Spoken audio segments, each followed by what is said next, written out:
You're not an inventor, Claire. You're a note-taker with delusions of code.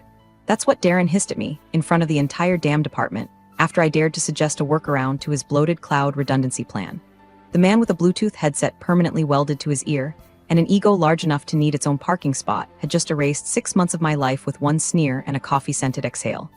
I sat there, red Sharpie clenched in my hand like a weapon, while he laughed and clicked the remote to move on to another one of his PowerPoint abominations, titled Disruption Through Synergy. I wish I was kidding. The only disruption I wanted was his Wi-Fi cutting out during one of his all-hands Zoom monologues, where he mispronounced asynchronous like it was a brand of vodka. But I didn't flinch, didn't fight, just nodded and scribbled something in my notebook, not about storage architecture, but about the moment a man in a 3 sizes too small confidence suit confirmed exactly who I was dealing with. Let me back up. For 15 years, I played the quiet game, R&D lead on paper, but glorified spreadsheet janitor in reality. I sat in glass rooms under flickering fluorescents, watching my ideas get laundered through Darren's executive filter and spat out with his name on the slide deck. I wasn't the face of innovation. I was the invisible backbone. You know, the one expected to keep the whole circus upright while the ringleader strutted around snorting his own mediocrity. But at night, I built something real, something that mattered. A recursive compression algorithm that slashed redundant cloud data like a machete through kudzu. I didn't use the company laptop. I didn't use company hours. I coded on my ancient Dell, the one with the missing M key and a screen held together by sticker glue and spite. Every version was time-stamped. Every function block had its own changelog. Every commit message read like a diary of a woman boiling slowly in a cubicle she had long since outgrown. And listen, I know 97% of you are lurking in the shadows, listening to these stories like it's a guilty pleasure podcast while that subscribe button sits there lonelier than a printer in an open office on a Friday. Don't be that person. A tap means more than you think. Keeps the stories coming, keeps the petty alive, keeps the team caffeinated. Anyway, back to Darren the credit thief. He never asked about my side project. Didn't even know I could code in anything beyond Excel macros, despite the fact that I'd once rebuilt a corrupted dev environment while he was out networking at a golf simulator bar. He thought of me as the human Clippy, there to remind him of meetings and occasionally proofread his LinkedIn humble brags. But I kept working, quietly, furiously. One night after he'd humiliated me in front of the interns for overcomplicating a simple storage issue, I stayed late. The cleaning crew had started vacuuming around my desk. I was hunched over, adding a final touch to the compression protocol. Something elegant, efficient, and so absurdly powerful it felt illegal to keep it on a flash drive in my sock drawer. The next day I cracked. Not publicly, not with tears. Just a small stupid moment during a late budget meeting when I muttered, almost offhand, I think I've found a way to shrink our cloud bill by 40%. I even had the courtesy to say we, as if he'd ever lift a finger. Darren's eyes lit up like a raccoon spotting a half-eaten burger. Oh really? He said, spinning in his Herman Miller throne. Interesting, Claire. Let's talk about that more next week. He never did, but you know what did happen. 1 week later, I got a Slack notification. Darren Gallagher added a file to the patents folder, Raven Code Preliminary Filing Draft. My stomach dropped. I clicked it, read it. And there it was, my algorithm, my formatting, my logic flow, even my comments in the margin. Refactor this if loop, to brute force. Line by line, he'd copy-pasted my work into a PDF, slapped the company logo at the top, and signed it Darren Gallagher, Chief Innovation Officer. That's when the real Claire woke up. No more middle management ego trips. No more lunchroom snubs or being introduced as Claire from Ops. No more compliance PowerPoints and fake smiles while he collected bonuses off my back. That night, I opened a new folder. Its title, The War File, and I started documenting everything. It was a Tuesday, one of those bland, decaffeinated afternoons where time melts and meetings blur into a beige smear. Darren had just wrapped up a 30-minute tangent on synergizing vertical bandwidth, which, in plain English, meant absolutely nothing, when he glanced at me, probably out of boredom more than curiosity, and asked if anyone had creative solutions to cut back-end costs. I should have kept my mouth shut, but something in me twitched. Maybe it was the stale tuna salad in my stomach, maybe it was the death by spreadsheet I'd endured for the past week, or maybe it was watching yet another 24-year-old manchild get praised for suggesting AWS auto-scaling, which we'd already been doing for 2 years. I opened my laptop, pulled up a simulation, and said, casually, like I wasn't about to dig my own grave, I've been working on a compression protocol at home. It's early, but initial testing shows about a 40-45% reduction in redundancy footprint. You'd think I farted Mozart. Darren straightened in his chair like he'd just spotted Jesus in the analytics dashboard. That's fascinating, Claire, he said, lips curling into that salesman grin that always made me feel like a coupon in his pocket. You should definitely explore that further. No one else said a word. I saw 2 interns share a glance, but I didn't know what it meant. Not yet. By Thursday, he asked me to send over whatever I was comfortable sharing. He framed it like a favor, just for exploratory purposes. No pressure, said we'd loop in engineering once he had a chance to digest the framework. I sent a stripped-down overview, no code, just logic, just enough to prove viability, but not enough to replicate. That was the last I heard from him directly, until Monday. I was halfway through my morning coffee when my Slack pinged. A shared channel update, Darren Gallagher uploaded. Raven Code Prelim Patent PDF. I opened it, heart already hammering in my chest like a warning drum. It was mine, not just the structure, not just the theory. Every damn paragraph, lifted like a purse from a distracted diner. Even my typos were in there. Hadn't even bothered to change the variable names. Just replaced my name with his and stuck a half-assed confidential intellectual property watermark across the bottom like that made it legit. I stood up so fast I nearly spilled hot coffee on Barb from accounting. I walked straight to his office. No knock, no small talk. Darren, I said, holding my phone with the PDF open. Explain this. He didn't flinch, didn't even pause his typing.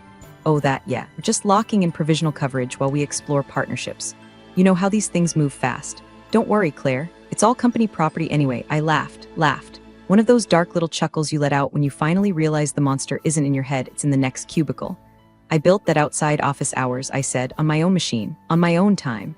He leaned back, hands behind his head like a smug Hallmark villain. Claire, let's not split hairs. You presented it here. It's part of your function. Everything created under this roof belongs to the company. We all contribute.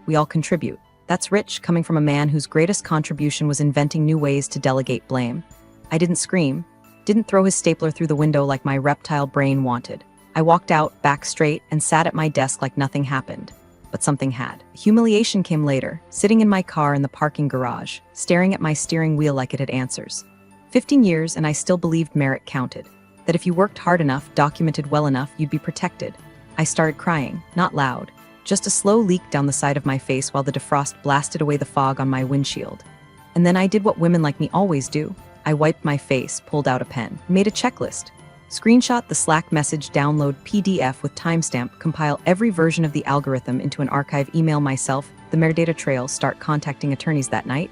I opened the WAR file again and renamed it Asset Reclamation. Because if Darren thought I was going to roll over and watch him cash checks off my blood and bites, he had another thing coming. He just didn't know who the hell he'd stolen from yet. Fired me on a Thursday. Corporate always does its killing midweek. Just enough time for HR to mop up the blood and have the lobby feng shuied by Monday. The email subject line said restructuring update, but the meeting invite that followed was a bullet to the gut.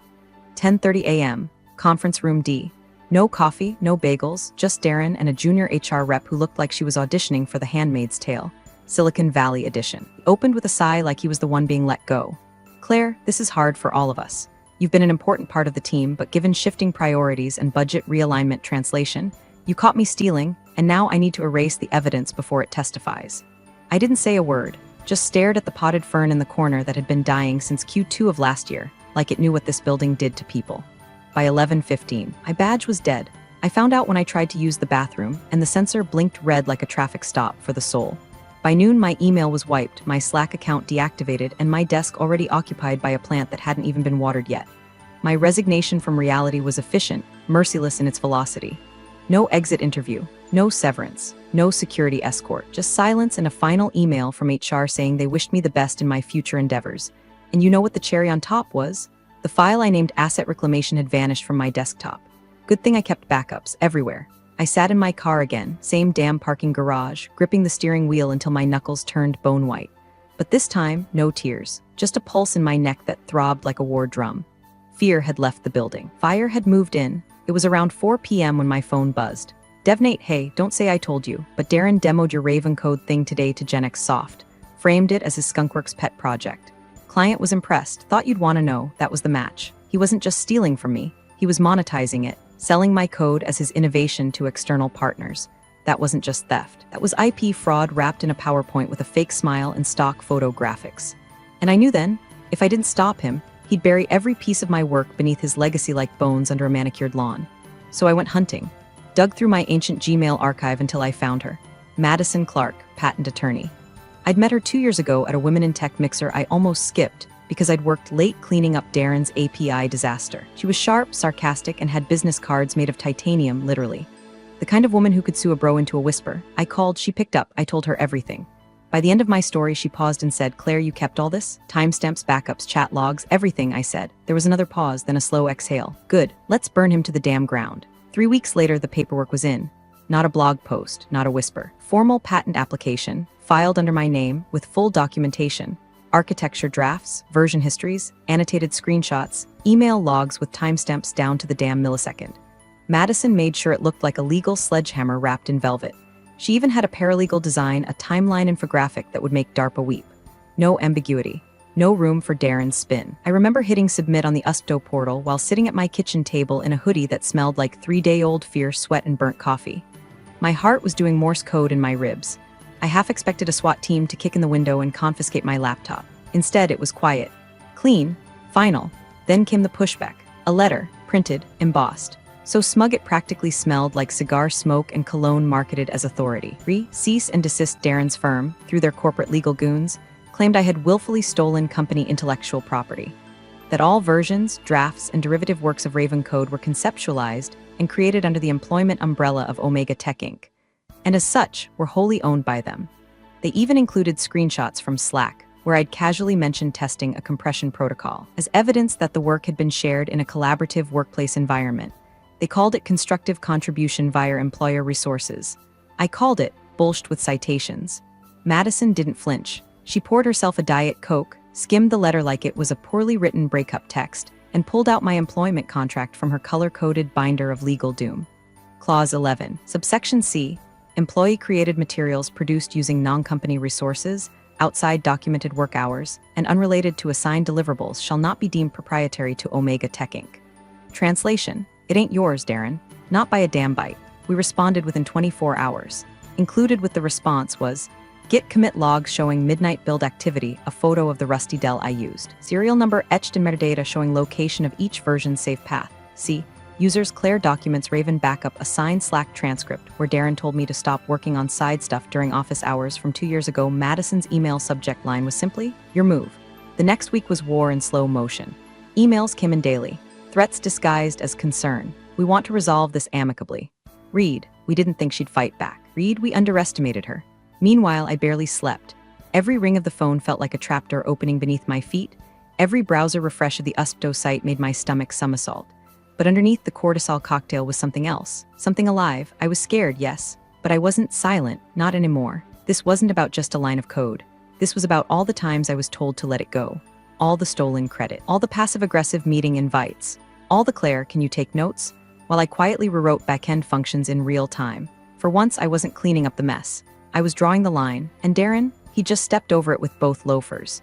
The first whisper came from Gina in QA, a text out of nowhere. Hey, just wanted you to know Darren's been saying some weird SHT about you.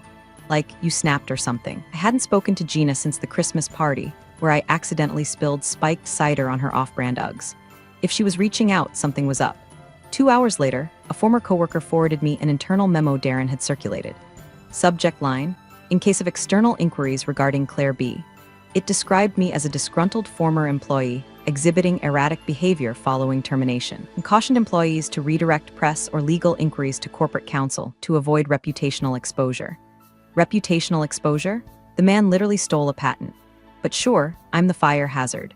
Then came the LinkedIn posts.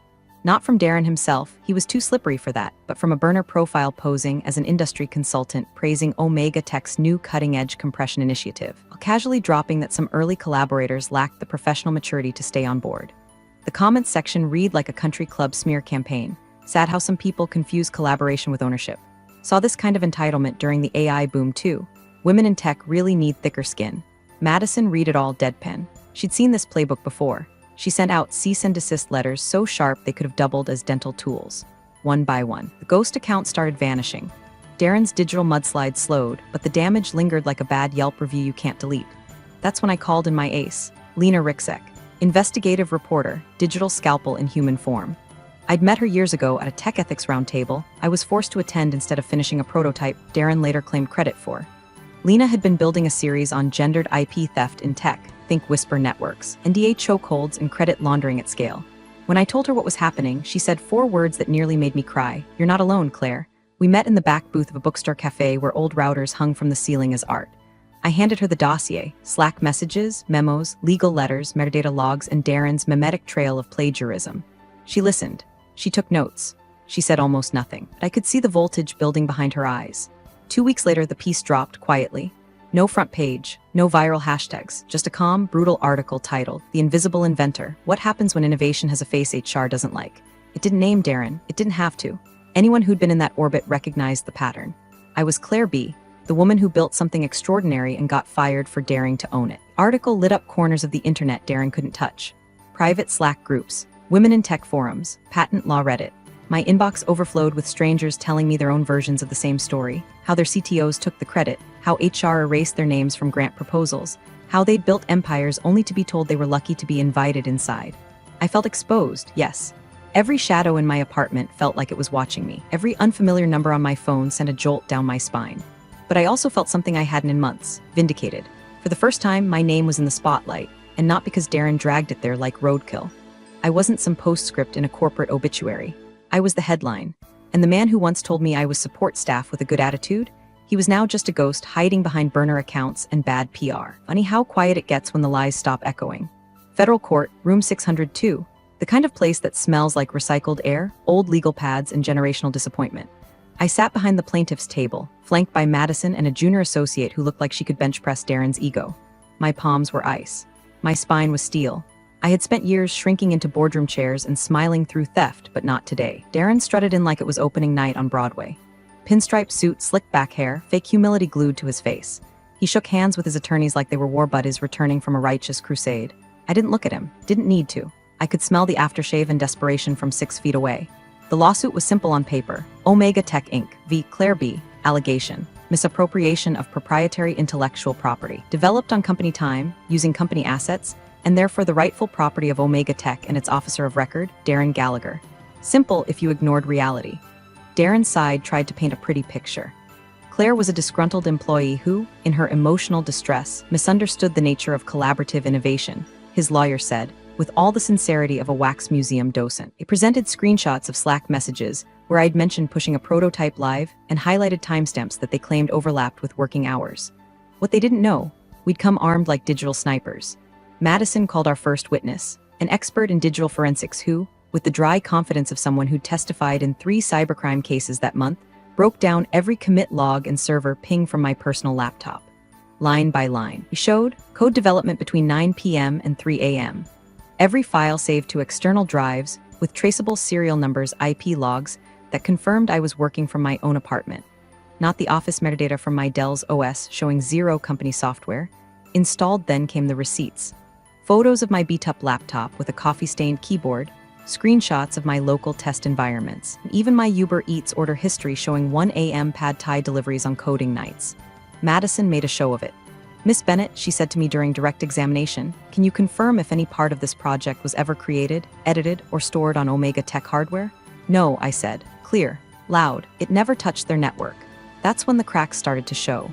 During Darren's deposition, he leaned back in his chair like a man used to getting away with things. But when Madison asked about previous innovations filed under his name, his posture shifted. She opened a folder. Exhibit D, this patent for a machine learning enhancement tool. Can you explain the development team behind this? Darren hesitated. I was the lead on that one. Were there any contributions from a DevOps engineer named Louis Chen? Pause. I mean, he might have offered feedback. He dropped a Slack transcript. Louis, hey Darren, this is the finalized repo. All 5 modules, took all weekend. Let me know if you want me to walk you through it. It wasn't feedback, it was authorship. Madison smiled like a woman about to unhinge a predator. Over the next hour, she walked Darren through 5 patents. One by one, we showed silent hands behind them, junior staff, support engineers, and even an intern, whose contributions were never acknowledged. A pattern emerged. Darren had a habit of collecting brilliance and stamping his name on it like a tax. He started sweating, actually sweating. His face went blotchy. His lawyer tried to pivot, object, stall, but it was too late. The courtroom wasn't buying it anymore. By the end of the session, the judge leaned forward and asked the question that snapped the silence in half. Mr. Gallagher, are you aware of the legal definition of willful misrepresentation under federal patent law? Darren looked like a man realizing he'd just walked into a minefield wearing clown shoes. Me? I exhaled for the first time all day, not because the battle was over, but because for the first time in this entire nightmare, I knew the tide had turned. And I wasn't the one drowning anymore. It started with a voicemail, garbled, nervous, from a blocked number. Hey, Claire, you don't know me? Well, you might remember me from QA last year. Darren? He made me delete stuff, metadata, off a patent doc. He said it was cleanup before submission, but I kept copies. I need to talk to someone. Please don't tell anyone I called. Madison and I played it 3 times in her office, the tinny speakerphone distorting the panic in the poor kid's voice. She looked at me over her glasses like a school principal who'd just caught the valedictorian dealing blackjack. "Claire," she said slowly, "this is bigger than your patent now." 2 days later, that QA tech, anonymous in court filings as Employee X, testified in a closed session. Under oath, he described how Darren summoned him late one night to sanitize a shared Google Doc before filing. That doc, provisional patent for a machine learning tool later valued at $1.8 million in licensing. The employee had been instructed to remove all user edit histories and replace internal attributions with Darren's initials. He complied, sort of. He also saved a full version of the doc to his encrypted personal drive, which he handed to the court. And that's when the bottom fell out. The judge didn't raise his voice. He didn't need to. He simply frowned, reviewed the evidence, and ordered an independent audit of Omega Tech's last 7 patent filings. The court appointed a forensic analyst, former NSA, wore a suit like it was body armor, and smiled like he'd already found blood under the floorboards. 2 weeks of digging turned up 5 suspicious patents with altered metadata. 5. Not just mine, not just Louis Chen's. One belonged to a disabled intern from their summer program who'd written a GPU optimization module as part of his college thesis. Darren had taken that code and filed it as a legacy process enhancement, claiming full authorship. The intern didn't even know it had been submitted. When Madison saw the audit report, she went quiet. Not triumphant, not smug, just still. "This isn't a lawsuit anymore," she murmured. "It's a damn crime scene." He filed a motion for sanctions so hard it could have cracked marble, citing deliberate fraud, manipulation of federal filings, and ongoing corporate malfeasance. Madison included sworn testimony, metadata logs, chain of custody documents, and enough internal emails to bury Darren's career under 6 tons of legal sediment. The next day, Darren's legal team requested a private mediation meeting. We said no, because this wasn't going to end in a boardroom handshake and a signed NDA. I sat in the back of the courtroom as news of the audit leaked, watched the reporters trickle in, watched the Omega Tech Board release a carefully neutral statement about taking allegations seriously, watched Darren walk in behind his lawyers with the posture of a man who just realized the spotlight is not the same as daylight. His hands shook as he adjusted his tie. I'd never seen his hands shake before. For years, this man had towered over every conversation, every meeting, every idea. His voice was always the loudest. His signature always the first line on every patent application. His name always etched into other people's victories like graffiti on marble. Now he was just a man in a $2,000 suit, standing at the edge of a cliff he carved himself, trying to plug the cracks in his foundation with duct tape and spin. And me, I was still nervous, still waiting for the catch, still bracing for the slap. But underneath it all, there was something I hadn't felt since the day I wrote my first line of Raven code in that flickering kitchen light. Hope. Not naive hope. Not the kind that says everything will work out. But the kind that says, the truth has weight. And for once, it's not mine to carry alone. The courtroom was silent. No phones, no chatter. Just the soft shuffling of legal briefs and the distant hum of fluorescent lights that made everything feel like it was happening underwater. Judge Morales adjusted his glasses and cleared his throat. He didn't look at me. He didn't look at Darren. He looked at the evidence, at the patent filings, at the Slack transcripts, at the audit reports detailing 5 years of stolen work buried under corporate branding and executive vanity. And then he spoke. In light of the submitted evidence, this court finds that the Raven Code patent was developed independently by Claire Bennett, outside of her official duties, with personal equipment and personal time, and was subsequently misrepresented in a provisional filing by Darren Gallagher and Omega Tech Inc. He paused. This misrepresentation was not incidental. It was intentional, systemic, and in breach of both intellectual property law and the plaintiff's employment protections under federal labor code. The gavel never sounded louder. Just like that, the patent was mine. My name, my work, my signature, my legacy reclaimed from the wreckage of corporate theft and turned into something real. Something publicly mine. No more whispers, no more gaslight gloss over my contribution. Then came the financial judgment. Darren, personally and through Omega Tech, was ordered to pay $200,000 per quarter in royalties for every deployment of Raven Code. 4 payments a year, every year, until the license expired or the company stopped using it. And with their infrastructure built around it, that wasn't happening anytime soon. The number didn't hit me at first, not really. It just sat there in the air, like a balloon too heavy to float but too surreal to ignore. Then the kicker dropped. Judge Morales set down the ruling and looked directly at Darren. Given the evidence of systemic fraud in Omega Tech's prior patent filings, this court is referring the matter to the Department of Justice's Office of Inspector General and requesting a formal inquiry into corporate intellectual property practices. Mr. Gallagher, as the named officer on all filings under review, you will be held personally liable for all findings of misconduct. That was the moment Darren cracked. He tried to stand, then sat back down. His lawyer whispered something to him, probably about appeals and damage control and media strategy. But Darren's face had gone waxy, pale like sour milk. His hands were fidgeting, but his eyes weren't focused on anything. Just blank, the kind of look you see in men who always thought the rules were optional. I should have felt triumphant, should have screamed or cried, or thrown my arms around Madison and shouted something cinematic like we did it. But I didn't. I just sat there, still, breathing, because victory, when it finally arrives after years of erosion, doesn't come with fireworks. It comes with silence, with stillness, with the slow realization that the weight on your chest isn't holding you down anymore, it's just gone. Outside, reporters gathered. I saw them through the window, already prepping mics and unfolding tripods. Madison told me we could make a statement or slip out the side. I nodded, unsure which part of me was ready for the spotlight. As I walked past Darren's table, he didn't look at me. Couldn't, but I looked at him. And I saw the man he truly was, not a visionary, not a leader. Just a suit full of borrowed ideas, finally returned with interest. And yet, even with my name cleared, even with the royalties locked in and the justice system finally pointing its flashlight at the roaches, I wasn't at peace. Because the machine that made Darren possible, it was still humming, still handing out awards to the loudest voices in the room, while people like me built the code in silence. But the silence was breaking, and my voice, it was just getting started. The first royalty check cleared on a Tuesday. I watched the notifications slide across my phone screen while standing in the self-checkout line at Target. $200,000. No fanfare, no confetti, just digits, clean, sharp, undeniable. Darren's name was in the memo line. That part made me laugh, out loud, in public. Some woman in a Buckeyes hoodie gave me side-eye while scanning laundry detergent. I just smiled. 2 days later, the licensing deals started rolling in. Google, IBM, even Tesla, though their contract had an AI clause so dense it read like alien scripture. My inbox was a jungle of NDAs, VC inquiries, and quick intro calls from people who'd never answered a single one of my emails back when I was Claire from Ops. Madison helped me filter the noise.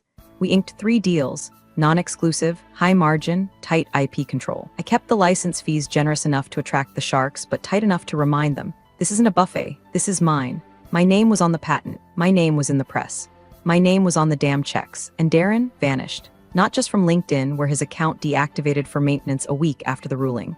Gone from the company site, scrubbed from the board listings, placed by a new CTO with a clean resume and the dead eyes of someone hired to mop up after a scandal.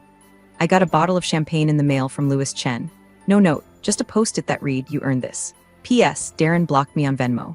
But the real payoff came months later, on a cold morning, quiet and unremarkable, when I walked up to a brick-and-glass storefront with a fresh logo etched in the door, Bennett & Co. Technical IP Consulting. It was mine, not just the office. The mission, the space, the voice. I unlocked the door, flipped on the lights. And there he was, Nate, the junior dev who'd first warned me about Darren's pitch to Gen X Soft. Now freshly hired, caffeinated, and grinning under a flannel shirt that still had the clearance tag dangling. "Client call in 10, he said. "Coffee first," I replied. We sat in the glass meeting room, the one with no corner seats, no hierarchies, and watched the world outside keep moving. A client pitch deck sat open on my laptop. Legal strategy bullet points scribbled on the whiteboard. I didn't just have a seat at the table now, I built the damn table. That's when the email came in. No subject line. Just a name I didn't recognize. I clicked it. "Hi Claire, I read your story." My boss forged my name off a prototype we built together. She called it a streamlining necessity. "Don't know who to trust. I think I'm next. Please tell me what to do." I looked at the screen, looked at Nate, then leaned back in my chair, cracked my knuckles, and started typing. Because sometimes justice isn't just won, it's passed forward. And I wasn't just a survivor of Darren's theft anymore. I was the antidote to it. This time, I wasn't whispering. I was leading. It's one thing to catch someone stealing your work, but it's another to beat them at their own game, using the system they thought they controlled. This story is a reminder that silence doesn't mean weakness. It means preparation.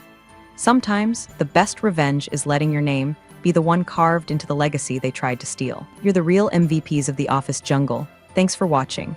Smash that subscribe button, or the coffee pot might just forget your next brew.